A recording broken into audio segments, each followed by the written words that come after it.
Hello everyone and welcome back to the Do You Know Drones podcast. I'm Jason, your host, drone scientist extraordinaire and hella good dancer, and this week we're starting a special series, the Enterprise Drone Platform Showdown. We're pitting DroneDeploy versus Measure Ground Control in a head-to-head, apples-to-apples test where I give my thoughts on everything from mission planning through organization management. We're going to do pros and cons and tips and tricks, and you're not going to want to miss anything. So make sure you subscribe to this channel and you hit the notification bell. So if you're ready, let's go.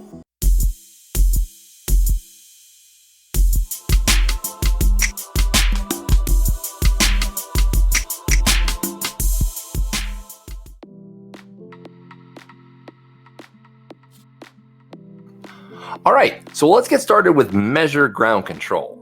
This is their web app. So we're going to be going through it to plan a mission, go through all the mission planning, bells and whistles, give you my thoughts as we go along. Remember, stay to the end because at the end I'm going to give my overall rating of Measure versus DroneDeploy. So stay tuned for that. So the very first thing that I notice is there's 4 very clear call to actions. There's a nice interface that has, a number of maps that we've completed, missions completed, number processing, just a good overview of what's going on, including overall flight hours. So if I'm going to create a mission, the very first thing I'm going to do is create mission. Seems pretty simple. We're just going to give it a name. They give you different mission types. In this case, we're just going to stick with general. It's a general mapping mission. Mission start date, I'm flying this on Tuesday because that's when the weather is going to get a little bit better. It's -6 degrees today, so definitely not flying today, no. Select the time. I'm going to go right around solar noon. So I'm going to plan a mission for about 2 hours around 11.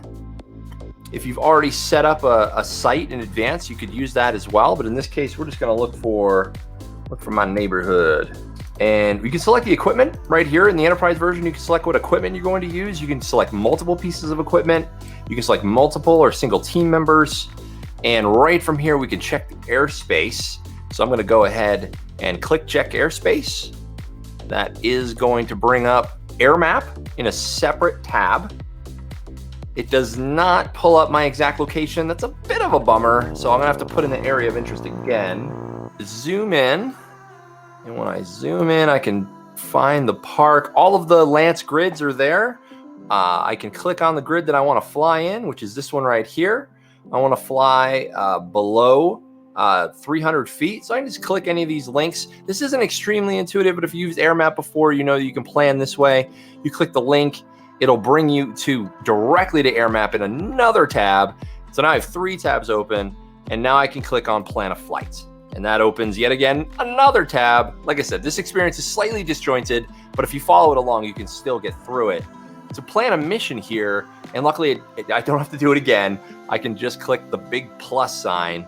And when I go to the big plus sign, I can zoom into the area. So I'm gonna be doing a mission here at this Villages East Park. Probably the easiest thing to do here is just to click on the polygon, just draw a quick polygon around the area here, be flying at this park, really simple.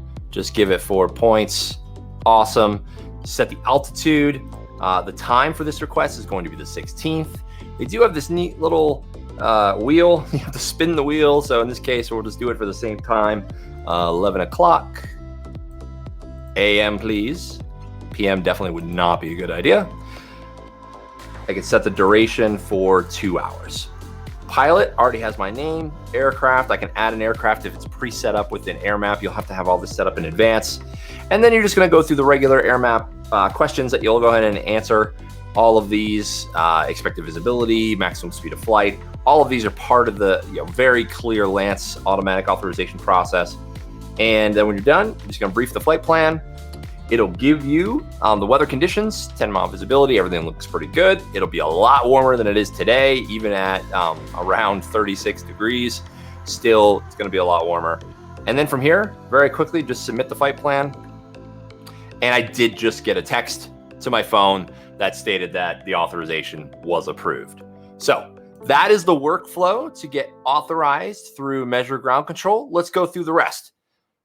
So I'm gonna close all of these tabs, go right back to ground control. I did check airspace, so I can verify that I checked the airspace.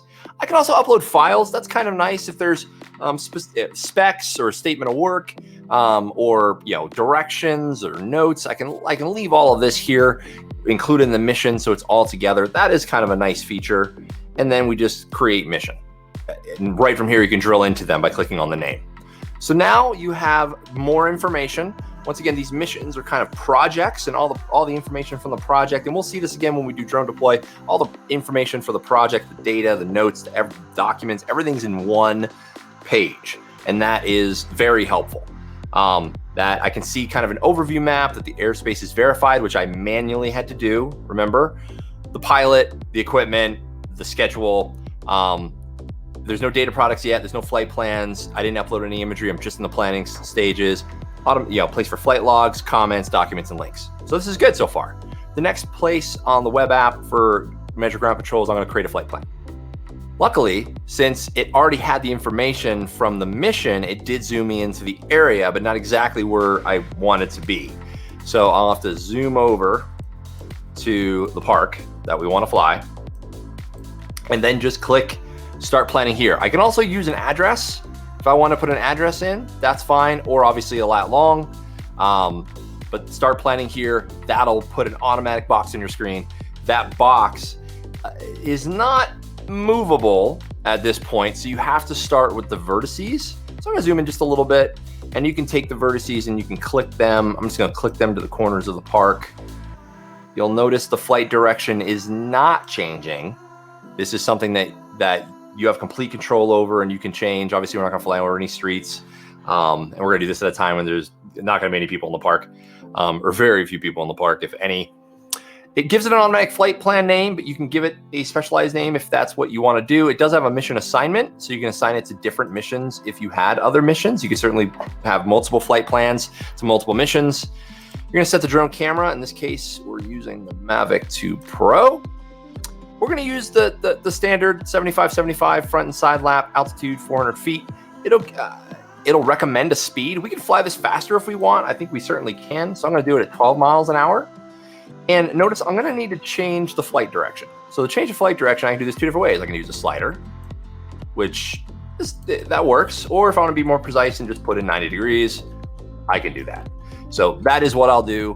Based on that, it gives an approximation, which is nice, right? It's a 7.5 minute flight. It's about 14 acres. It's going to take about 95 pictures. Great. That's wonderful. I can use that. And here, there's also advanced settings. Those advanced settings, I can change the gimbal angle. So if I wanted to actually have sort of a forward-looking angle, I can actually change it just a little bit, so it doesn't have to be completely nadir. Drone direction, though, this is an interesting one, and this is the first app that I've seen be able to control this within the app. You can actually control the drone direction. Why is that important? Well, I'll give you an example. So if I'm flying a thermal mission over a solar farm, and I know the orientation of the solar array, I also know that the thermal camera has a short side and a long side to each photo. Each image is 640 by 512. So the 640 part, I actually want to drag that along the length of the solar array, because that'll give me just more pixels on the solar array per image per flight line.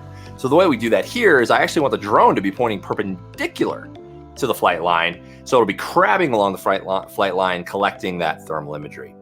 Like I said, not something that you'll be using all the time, but it is kind of a nicety to have if you want to have that level of granularity control. But because I'm flying with the Mavic, I do want it to be course aligned.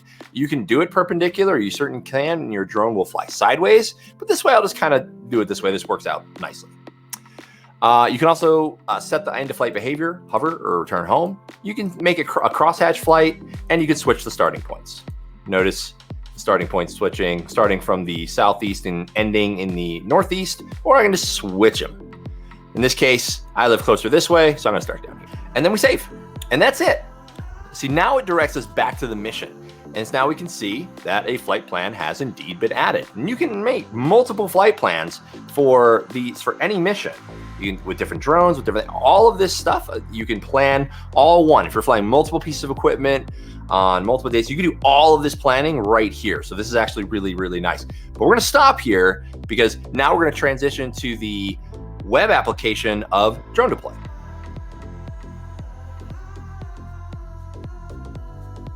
All right, so here we are in DroneDeploy. Here we can see that we have just a couple projects. These are both example projects. This is a brand new account, an enterprise account that has been lended to me on trial from DroneDeploy. Same with Measure, both a limited trial so we can demonstrate all the enterprise tools just for you. So I'm very grateful to both of them for allowing me to do that. But let's jump right in. There is, unlike Measure, there's kind of only two things that we can do here. We can dive into an existing project, but here we want to create a new project. So if I want to create a new project, it's quite simple. There's one button, create a project. Brings me to an overview map. So from here, I can just type in the same thing I typed in before. We're just going to type that in. Now this is really neat because this actually creates a little floating project box that I can float around until I find, here we go. There's the same park, Villages Park. And I can now create a project here. And then it's gonna say, as soon as we name it, it's gonna ask, what type of mission is this? Obviously we wanna do an autonomous, but it does give you more options. We have, if you wanna do facade models of a structure, you can do a vertical flight, you can do photo report, video report, or a panoramic, which is great for construction. Here, we're just gonna jump into maps and models, keep it really simple, sort of the basics. As soon as you click into it, I can change the map plan. So if I want to call this just test map, fantastic. I can change the name to anything I want. Right now, so I prefer to zoom around a little bit. Now, instead of clicking the vertices, I can just take this whole box and put it anywhere I want. So I'm just gonna make it easy, clicking into this corner. I'm gonna then take these. Notice that the flight direction changed automatically when I started creating the vertices, the flight area that I actually want to fly. So let's make about pretty much the same area that we flew previously. Notice it does have extra flight lines. We're gonna take those off by clicking off Enhance 3D. And we're also gonna click off, cool option, but Live Map HD, we'll turn that off as well, just for the sake of an apples to apples comparison. Then the next piece is I'm gonna set the flight altitude. The other flight altitude was 300 feet. I'm gonna set it at 300 feet. It does suggest below 200 feet. We're just gonna make them apples to apples, everything the same. A neat little thing that I thought was very cool with DroneDeploy that is not currently in Measure Ground Control is this little button right here. This is a flight altitude. This is terrain awareness. This is really cool because it will adjust the flight altitude to compensate for varied terrain.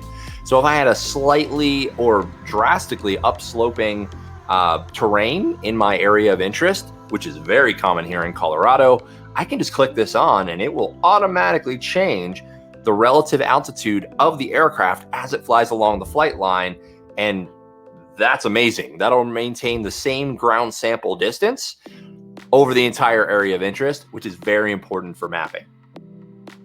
There are advanced options, just like with everyone else. I can keep the automatic settings. In this case, I am going to change them because I do want this to be apples to apples.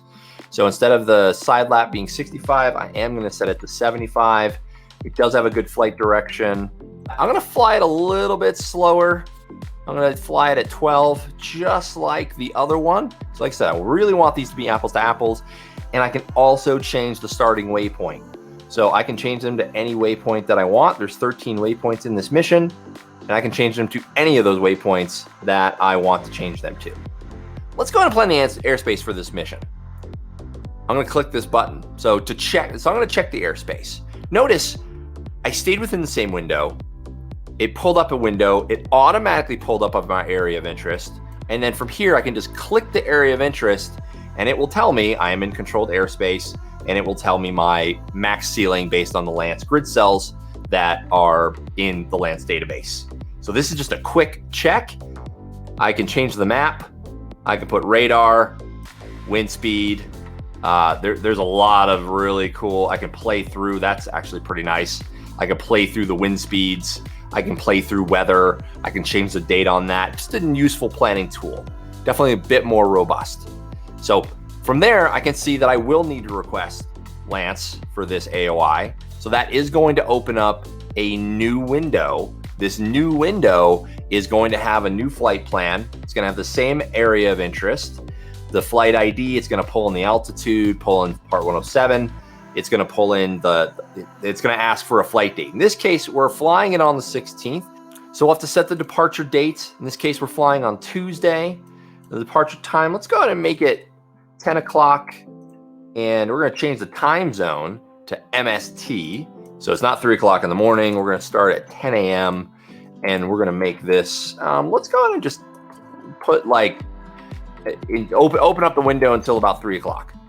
So then we're just going to save. It's going to go and start checking and assess this flight plan. In this case, it has passed, and we can go directly to requesting authorization. I like that you get the immediate feedback from this experience. It doesn't feel disjointed. So here, I don't have to go check a text or an email. I get the actual reference codes. I can print the authorization directly from here. I'm just in one additional window, and it gives me the ability to return back to DroneDeploy. And when I return back to DroneDeploy, the authorization is waiting for me. I like that. I think that's a very smooth user experience, not disjointed at all, very flowing. It seems to go very well. So now this mission, for all intents and purposes, is ready to fly. So what I'm going to do next is just showcase another sort of mission planning bells and whistles that are available in DroneDeploy. DroneDeploy also has an app market. This app market allows you to add apps on the fly to either visualize or analyze data in a different way as far as planning a new mission or integrating with other third-party programs to sort of make the workflow, the end-to-end workflow, a little bit easier. In this case, just one that I'm highlighting that I thought was just kind of slick is this weather analyst. In this case, you can actually select your flight start date. You can set your platform, I want to analyze this by winds aloft. As soon as I do that, it's going to give the predominant wind direction, the expected wind speed. So the risk is low. So 8 miles an hour, very low risk. So I can throw this directly into a risk assessment for this mission just like that. So this is a pretty slick tool that based on your planned ground speed or based on, just kind of a neat little tool for winds. And there's also a sun tab. The sun tab will actually tell you that based on the desired lighting, in this case, you actually have a couple different options, but the desired lighting for this, a mapping mission, is I want good consistent overhead lighting. So being that it's winter here in Colorado, it's not going to be good. It's going to be fair based on the solar elevation or the sun angle. So in this case, I do get a fair sun angle score, but for me, that's probably good enough for this type of mapping mission, especially since it's just a demonstration. And that is that.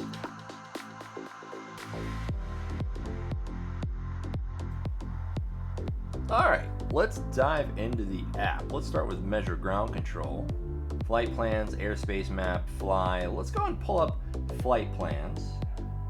And there's also the very clear action item of make a map. So you create a map from a grid flight plan. In this case, we're going to go into flight plans.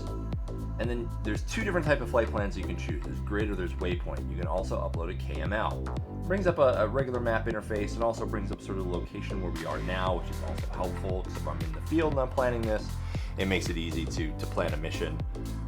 In this case, I'm going to just zoom over to the park.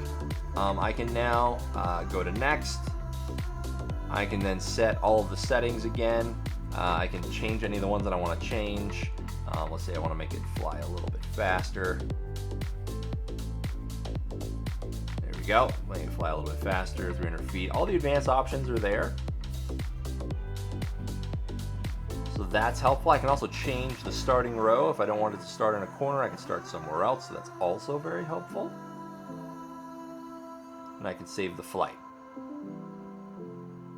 From here, I can go back, close flight planning, and now I can go to the airspace map.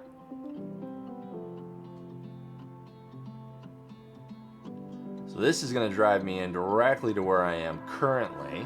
So that is very helpful. And from here, now the request flight authorization button comes up. So from here, if I request flight authorization, it'll take me to Air Map. Luckily, I already have an Air Map account, so it automatically just loads everything in. I can draw in my area, or I can just make a radius big enough to cover everything. That obviously would be easier. Or I can draw it in. Here, I'll just make a radius. It just makes things pretty simple. Great. Here now I can set the flight plan details. Obviously, we know we can't fly over 300 feet. I'm going to plan it for a 4-hour window. It's going to fly with me. I can get drone insurance directly from here as well. Hit Next, it'll give me a weather summary for the day of the flight. See, all the Part 107 rules apply. Go ahead and submit the flight. And it's been submitted. All right, I did get my approval. We got it. I also got the text, the obligatory text that we get from the air map. So then we can go back. So now we have the approval. Great. All right, so that is measure ground control. We're gonna switch things up to DroneDeploy next. Stand by.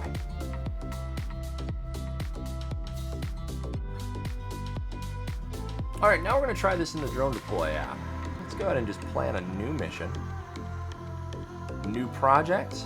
Let's go ahead and pull my location from the phone, so it's gonna know that. I don't have to put in a zip code or an address, so that's actually really helpful. Makes it really simple. The user experience and the UI hasn't changed from online to the app. So the web app and the online app are the exact same thing, so that's really nice. You don't have to learn two different workflows. Once again, create a project here, give it a name. Great. Once again, it's asking for the type of plan that it is. This is going to be a map and model autonomous plan. Let's go ahead and zoom. It's going to zoom out. Now I can actually move this around. So that's very helpful. Really simple here. And I can make the map once again automatically changes the flight direction based on where I put the vertices. Very helpful. Here we're going to fly this once again at 300 feet. I'm going to turn off Enhanced 3D, Live Map. So this is actually the exact same user experience. Nothing has changed. It just went to a different screen. So now once again I can request airspace, I can view the airspace, request the airspace, it brings me in. If I go to just view, I can view it. Or I can go ahead and request Lance directly from here. Once again, automatically brings it in, change the times, and do the request directly from here. So this is just extremely helpful that everything's within one experience. I don't have to change from online to from the web to the mobile app. Everything stays the same. The user experience stays the same. That is extremely helpful, and all of the apps are here as well. So really, at this point, these missions are planned. All right, so let's get to the fun stuff. Let's talk about pros and cons and my final rating for mission planning for both apps.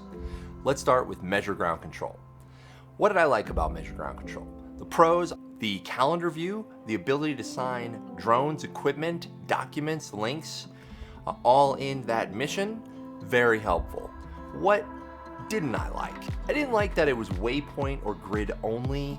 I didn't like the sort of disjointed overall user experience and sort of have to manually verify airspace via AirMap. So overall, I'm gonna have to give Measure Ground Control 3.5 stars. All right, let's move on to DroneDeploy. What did I like about DroneDeploy? I liked that it had a responsive user experience, a consistent user experience across mobile and web. I liked the intuitive Lance interface, and I really liked the added value free apps. Now, what didn't I like? The only thing that I really didn't like about, and it's a very small thing, was the inability to set the drone gimbal direction and drone direction during mission planning. So overall, that's a pretty small thing. I'm gonna go ahead and give DroneDeploy 5 stars for mission planning. Just a reminder, this is just 1 out of 5 of the assessment areas that we'll be rating over the next few weeks. Don't forget, join me next week when we discuss the data capture elements, the rating, the pros and cons and tips and tricks for data capture with Measure Ground Control and DroneDeploy, and we'll catch you next week. I hope you enjoyed this. If you did, please be sure to share it. And once again, thank you to DroneDeploy and Measure for granting me the trial access to your software, to the enterprise software, so we could test out all the bells and whistles. We'll catch you next time. Bye-bye.